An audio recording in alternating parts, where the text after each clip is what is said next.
na akong masasabi kundi magpasalamat sa buo ng speed ng EDIS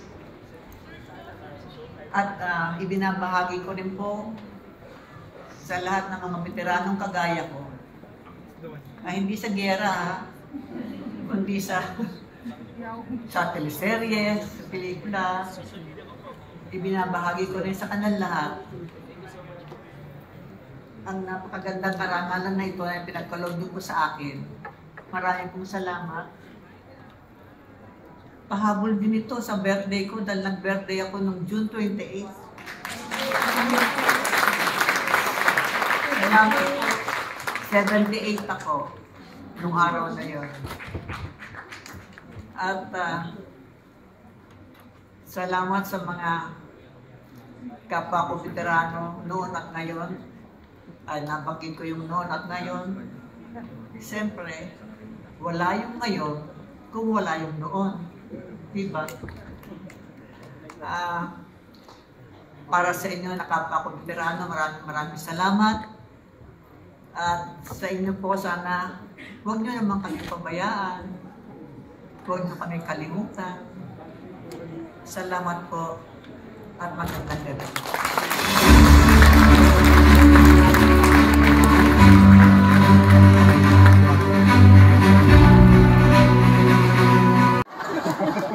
Ako hindi pa. Mamaya. Ay nako, 70 years sa show business.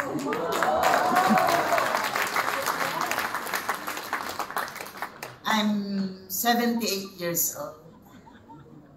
At salamat matatapos na rin ang chismis na may anak ako kay Fernando Pochino. Diba? Tagal na yan. Tagal ng chismis yan. At ngayon ko na lang binubulgan. Tinago ko. Hindi yung totoo yun. Well, anyway, thank you so much. Ang sarap naman tumanggap ng award talaga.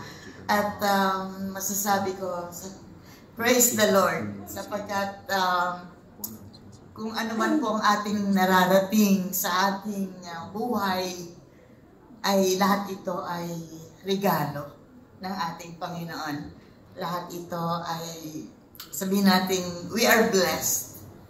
And huwag tayong maging malamig sa ating mga pananampalataya. Just continue praying and loving God. At hindi tayo pababayaan sa ating mga dumadating sa ating buhay na maganda, masaya, at kahit mahirap, talagang ganun ang buhay. Basta continue praying.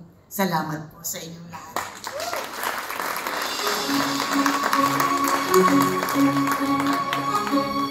Lumaon hanggang mamaya, kaya pa. Maraming salamat po sa The EDIS, the Society of Philippine Entertainment Editors. Thank you so much. I was asked kanina by Mr. Fu kung ano ang pakiramdam to receive an Icon Award. Ang sabi ko, ibang pakiramdam kasi iba yung pakiramdam ng nakikipag-compete ka sa kapwa mo artista para sa isang trophy. At iba rin ang pakiramdam kapag ikaw ay kasama ng mga mas senior sa akin, katulad nila Tita Nova, ni Tita Eva, ni Kumparang Leo, at saka ni Senator Lito Lapid. Iba ang pakiramdam dahil ino-honor yung achievements namin at ang contributions namin para sa movie industry. Maraming salamat for honoring us tonight.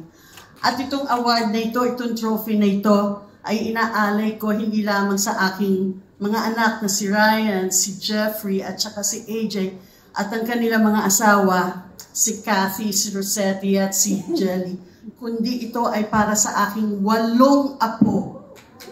Kay Catalina, kay Luis, kay Rocio, kay Bini, kay Gas, kay Pepper, kay Zephyr, at saka kay Ikaya. Naghihintay sila bukas. Ito'y nakalagay sa dining table para pagising nila. makikita nila ang award ng lolo nila. Maraming salamat po sa inyong lahat. Maraming salamat, Edis. Taos-puso akong nagpapasalamat. Thank you. Thank you.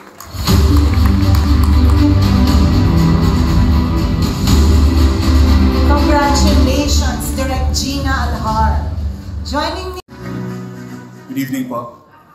Supremo Senator Lito Lapid is deeply grateful for the recognition of his contributions to the Philippine film industry. Pinapaabot din niya ang pagbati sa mga kapwa-artista na nakatanggap din ng karangalan mula sa SPID.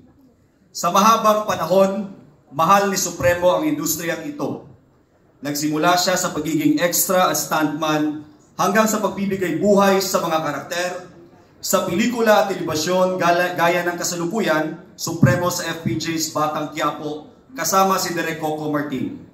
Kahit sa kanyang 30 taong paglilingkod sa bayan bilang vice-gobernador at gobernador noon hanggang sa pagiging senador niya ngayon, hindi niya iniwan ang industriyang ito na para sa kanya ay isang uri rin ng pagseserbisyo sa pamamagitan ng pagbibigay inspirasyon at kasayahan.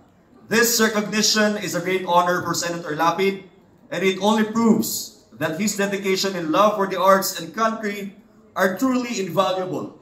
Taus-pusong pasasalamat po mula kay Supremo Senator Lito Lapid. The excitement builds up as we announce the next set of awards here at the Emmys. More milestones come your way when we have return here at the 7th Emmys.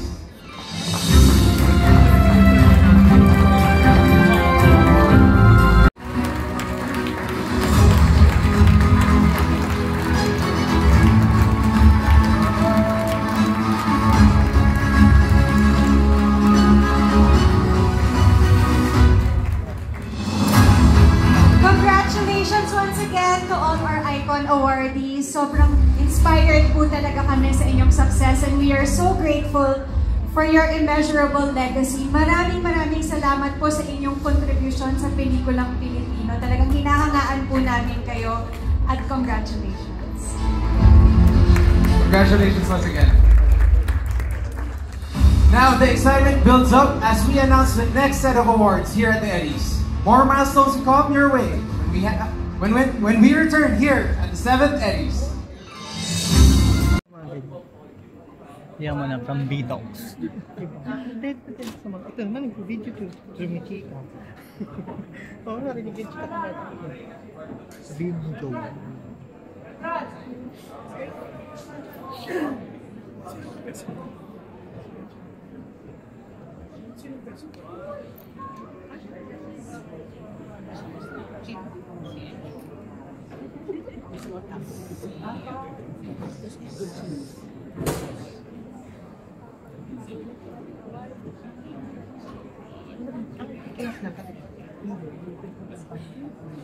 Tapos bago mag